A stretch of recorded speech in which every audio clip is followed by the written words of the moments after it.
මම Terrence Rodrigo අන්තර්විශ්වවිද්‍යාලීය ශිෂ්‍ය බල මණ්ඩලයේ වැඩ බලන කැඳවුම්කරු.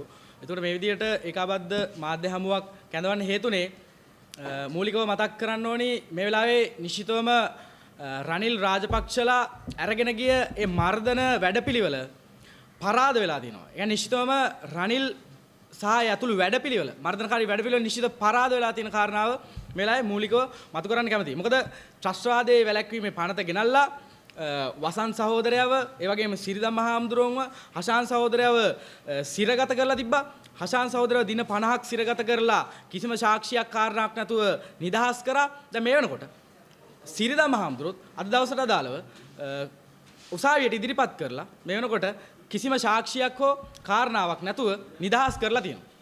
ඒකට එක පැත්තකින් අපි මතක කරනවා මේ රටේ ජනතාව සටන විශ්වාස කරන අරගලේ විශ්වාස කරන ජනතාව ඒ කරපු මැදිහත් කිරීම ඇතුලේ මේ වෙලාවේ ආණ්ඩුවේ මේ මර්ධන වැඩපිළිවෙල පරාජය වෙමින් පවතිනවා කියන එක මේ වෙලාවේ නිශ්චිතව මතු කරනවා. ඒකට ඒ වගේම තමයි දැන් මේ සහෝදරව සිරගත කළා. දැන් හෂාන් සහෝදරයා දින 50ක් සිරගත කරලා නිදහස් කරා. ඒ සහෝදරයාගේ දින 50 ඒ අහිමි වුණු ජීවිතේට අහිමි වුණු දින 50 සම්බන්ධව කවුද වග කියන්නේ?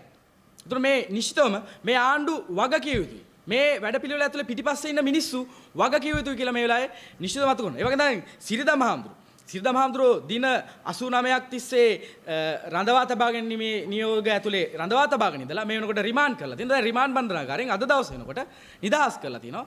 දැන් මේ සිරිදම් මහාමුදුරුවන්ගේ මේ අහිමි වුණු දින 50 නිරපරාදේ සිරගතව රඳවා තබා ගැනීමෙන් ඒ අහිමි වුණු දින 50 සම්බන්ධව කවුද වග කියන්නේ කියන එක මේ වෙලාවේ නිශ්චිතව ආණ්ඩුව දෙස ඇඟිල්ල දික් කරලා මතු කරන කාරණාවක්. ඒ වගේම තමයි දැන් දෙවෙනි කාරණාව විදියට අපි දන්නවා දැන් සිරිදම් මහාමුදුරුවෝ මේ විදියට නිදහස් කරන්නත් වසන්ත සහෝදරයව උසාවියට ඉදිරිපත් නොකරන්නත් අදාළ ඒ කාරණාව අපි කියවා ගත යුතුයි. දැන් එකම කාරණාව යටතේ ත්‍රස්තවාදයේ වැළැක්වීමේ පන්ත යටතේ පහුගිය කාලේ මේ රටේ වුණු ඒ කලහකාරී දේවල් වලට ගෙවල් ගිනි තැබීම් වලට මිනී මැරීම් වලට වසන්ත සහෝදරයව සිරිදම් මහාමුදුරුවන්ව ගොනු කරලා ත්‍රස්තවාදී ලේබල් එක ගහලා ශිෂ්‍යාපාරේ තහනම් කිරීමට අදාළ වැඩපිළිවෙල තමයි ආණ්ඩුවේ තිබ්බේ. දැන් සිරිදම් මහාමුදුරුවෝ නිදහස් කළා තියෙනවා කිසිම සාක්ෂියක් නැතුව. හැබැයි වසන්ත සහෝදරයා තවදුරටත් රඳවා තබා ගැනීමට අදාළ රිමාන්ඩ් කරලා තව මාස කිහිපයක් රඳවා තබා ගැනීමට අදාළ සැලසුම මේ වෙනකොට ක්‍රියාත්මක වෙනවා කියලා අපිට පැහැදිලිව පේන්න තියෙනවා. මොකද මේ වගේ තමයි අවුරුදු 10 15 රැඳවුවන් මේ ත්‍රස්තවාදයේ වැළැක්වීම පන්ත යටතේ ඒ රැඳවුවන් අවුරුදු 10 15 සිරගෙවල් ඇතුලේ මේ විදිහටම තමයි ඉන්නේ. ඉතින් වසන්ත සහෝදරයාට මේ ඉරණ මත් කළ දෙන එක තමයි ආණ්ඩුවේ සැලසුම වෙලා තියෙන්නේ. ඉතින් මේ වෙලාවේ නිශ්චිත මතු කරනවා ආණ්ඩුවේ අවශ්‍යතාවය පරිදි මේ සහෝදරු නිදහස් කරන්නේ අපිට ඕනි විදියට මේ රටේ අරගල කරන ජනතාවට ඕනි විදියට ශිෂ්‍යාපාරයේ ඕනි විදියට මේ සහෝදරු නිදහස් කර ගැනීමට දාලා මැදිහත් කිරීම දිගින් දිගටම කරනවා කියන කාරණාව මේ වෙලාවේ මතු කරනවා. ඒ වගේම තමයි දැන් සිරිදම් මහාමුදුරුවෝ ත්‍රස්තවාදයේ වැළැක්වීමේ පන්තික නිදහස් කරලා දැන් නැවත පොදු දේපල කාරණාවක් ඇතුලේ කඩුවෙල උසාවියට ඉදිරිපත් කරලා කඩුවෙල උසාවිය හරහා හඳුනා ගැනීමේ පෙරට්ටුවකට ඉදිරිපත් කරන්න අදාළ සහ ඒ හඳුනා ගැනීමේ පෙරට්ටුව හරහා කොහොමද පොදු දේපල පනතෙන් තව මාස කිහිපයක් රඳවා තබා ගැනීමට අදාළ මැදිහත් කිරීම මේ වෙනකොට සිදු කරමින් පවතින. ඒකට ත්‍රස්තවාදයේ වැළැක්වීම පන්තෙන් නිදහස්. හැබැයි තව පොදු දේපල කාරණාවක් ඇතුලේ ඒ පොදු දේපල පනත ඇතුලේ සිරගත කිරීමට අදාළ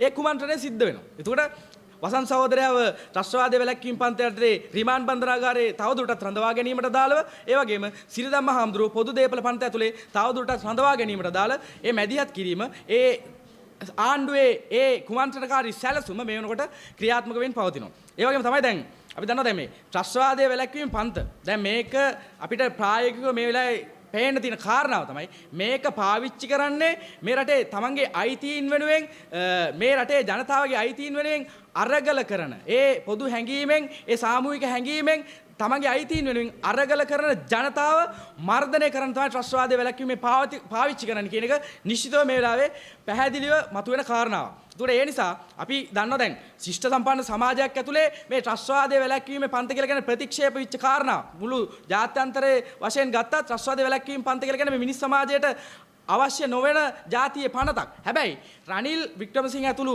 ඒ ඉන්න ඒ පිටිපස්සේ ඉන්නේ හැතිකර මේ වෙලාවේ ත්‍රස්තවාදයේ වැළැක්වීමේ පන්ත මේ වෙනකොට මේ පාවිච්චි කරමින් සිටිනවා. මේ අරගලකරු මර්ධනය කරන ඒ නිසා නිශ්චිතව මේ වෙලාවේ මතු කරනවා ත්‍රස්තවාදයේ වැළැක්වීමේ පන්ත වහා හකුලා ගත යුතුයි. ඒ වගේම සියලු මර්ධන නීති වහා හකුලා ගත යුතුයි කියන කාරණාව මේ වෙලාවේ නිශ්චිතව මතු කරනවා. ඒ වගේම තමයි දැන් ත්‍රස්තවාදයේ වැළැක්වීමේ පන්ත වගේ මේ මර්ධන නීතිය ඇතුලේ අවුරුදු ගණන් සිරගත කරලා තියාගෙන ඉන්න රැඳවියෝ මේ වෙනකොට බන්ධනාගාර ඇතුලේ මේ වෙනකොටත් ඉන්නවා. ඒකට දැන් වසන් සහෝදරයට අදාළවත් එහෙම සැලසුමක් තමයි තියෙන්නේ. ඒකට ඊට අමතරව පහුගිය කාලයක් පුරා ඉතිහාසයක් පුරා මේ ත්‍රස්තවාදයේ වැළැක්වීමේ පන්ත මේ රටේ අරගල කරුවන්ට විරුද්ධව පාවිච්චි කරලා මේ වෙනකොට අවුරුදු ගණන් රඳවා තබා ඉන්නවා. ඒ නිසා මේ වෙලාවේ නිශ්චිතව මතු කරනවා මේ ත්‍රස්තවාදයේ වැළැක්වීමේ පන්ත යටතේ ඒ අනීතිකව රඳවා තබාගෙන ඉන්න සියලු රැඳවියෝ නිදහස් කිරීමට අදාළ මැදිහත් කිරීම අපි වඩාත් සංවිධානගතව සිදු කරනවා සහ වහාම නිදහස් කළ යුතුයි කියන කාරණාව මේ වෙලාවේ ආණ්ඩුවට මතු කරනවා. එතකොට එකක්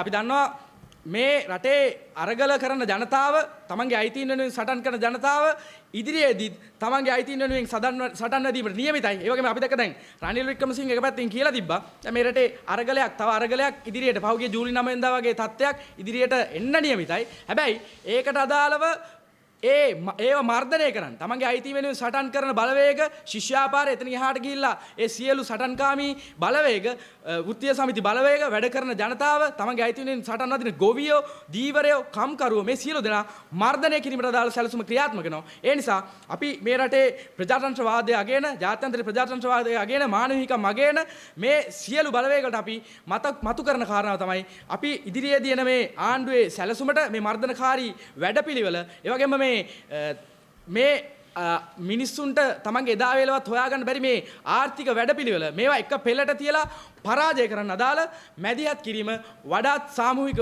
සිදු කරමු කියන කාරණාව මේ වෙලාවේ මතු කරනවා. Attorney at law.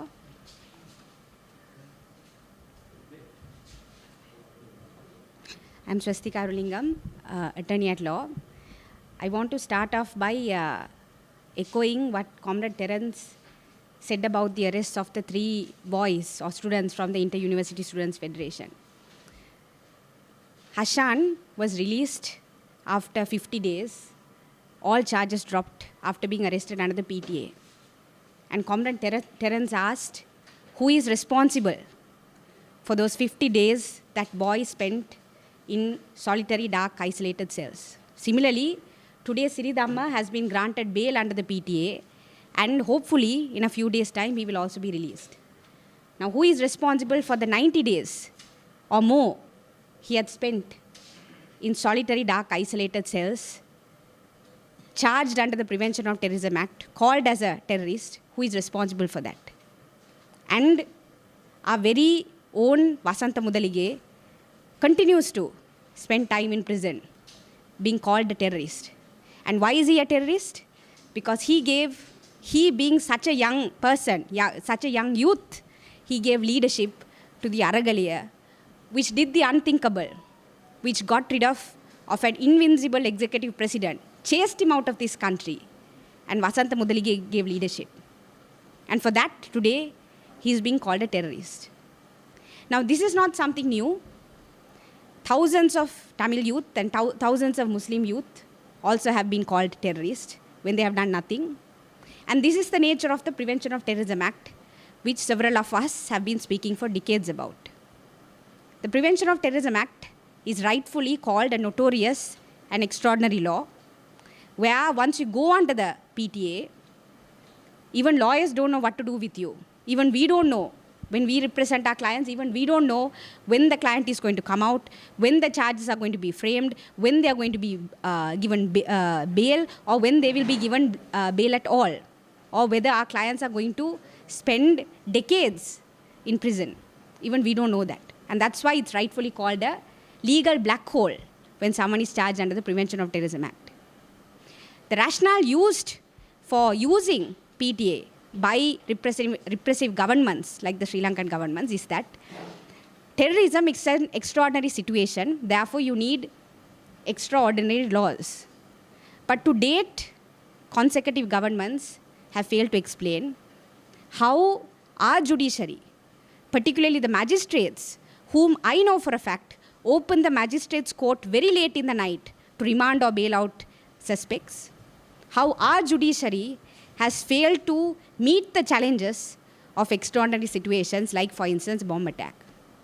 So the rationale which has been used to keep prevention of the legislations like the Prevention of Terrorism Act in existence has absolutely no basis. And this rationale and this logic continues to be played out in Parliament when Mr. Ranil Wickremesinghe, backed up by the Rajapaksas, come and tell Parliament that we are going to get rid of the Prevention of Terrorism Act and pass a new anti-terror law.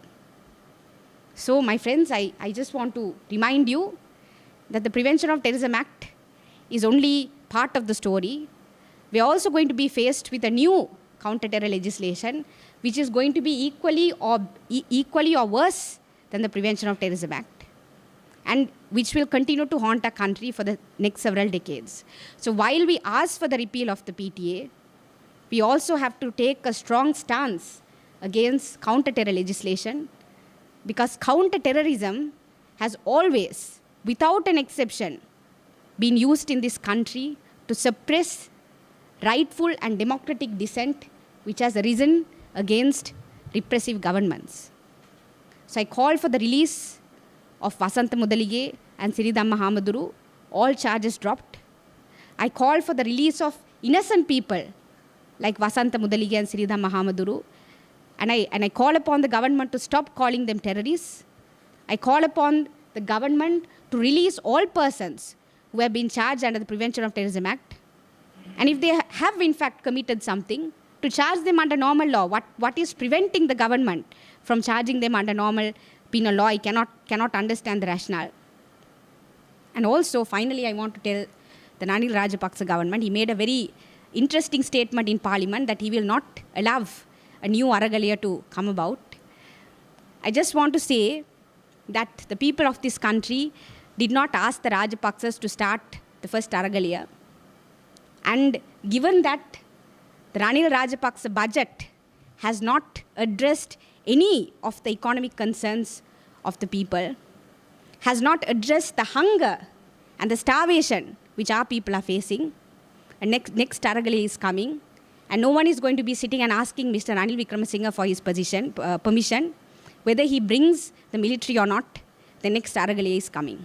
Thank you.